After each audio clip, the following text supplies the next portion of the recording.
ఎంతో మంది శంకర్ లాంటి ఐఏఎస్ ఆఫీసర్, మాధవరావు లాంటి ఐఏఎస్ ఆఫీసర్ ఎంతో మంది తమ జీవితాలను సర్వం దారబోసి చట్టాలను తయారు చేసి ప్రజలకు అంకితం ఇచ్చారు.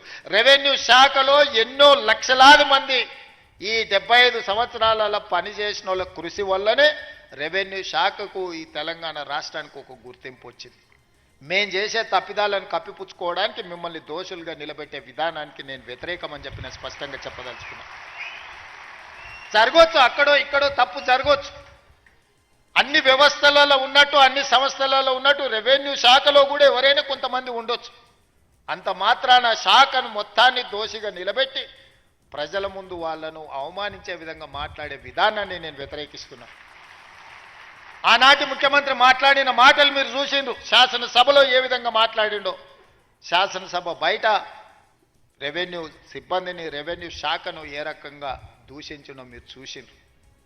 వాళ్ళు లేకుంటేనే వ్యవస్థ నడిచిందా? వాళ్ళు లేకుంటేనే ఎన్నికలు జరిగినాయా? వాళ్ళు లేకుంటేనే తెలంగాణ ఉద్యమం జరిగిందా? వాళ్ళు లేకుంటేనే తెలంగాణ రాష్ట్రాన్ని సాధించుకున్నామా? అన్ని సందర్భాలలో వాళ్ళు కావాలి, కానీ వాళ్ళు మాత్రం దోషులుగా సమాజం ముందు నిలబడాలా? ఇది ఎక్కడి విధానం? అందుకే ఈ విధానాన్ని, ఇలాంటి ఆలోచనలని, ఇలాంటి ఆలోచన చేసే వాళ్ళను సమాజానికి దూరంగా పెట్టాల్సిన బాధ్యత మన అందరి మీద ఉన్నది. ఈరోజు మంచి జరిగితే నాది, మేం చేసే దోపిడీ ప్రజలకు కనిపిస్తే అది రెవెన్యూ సిబ్బందిదని చెప్పే విధానానికి నేను వ్యతిరేకం. అందుకే ఈరోజు మిత్రులారా మిమ్మల్ని అందరినీ ఇక్కడికి పిలిచిన, నేను మీకు అందరికీ విజ్ఞప్తి చేస్తున్నా, మా కలెక్టర్లకు ఆదేశాలు ఇస్తున్నా. మీ ఆత్మగౌరవమే మా ఆత్మగౌరవం. మేము వేరు, మీరు వేరు కాదు. మనందరం కలిస్తేనే రాష్ట్ర ప్రభుత్వం. మేము చట్టాలు ఇస్తాం, ఆ చట్టాలను మీరు అమలు చేస్తారు. ఈ రెండిట్లల్లో రెండు వేరు వేరు కాదు. ఒక మనిషికి 2 కళ్ళు ఎంత ముఖ్యమో, తెలంగాణలో ఉన్న 69 లక్షల రైతులకు రాష్ట్ర ప్రభుత్వం, రెవెన్యూ సిబ్బంది 2 కళ్ళ లాంటి వాళ్ళు.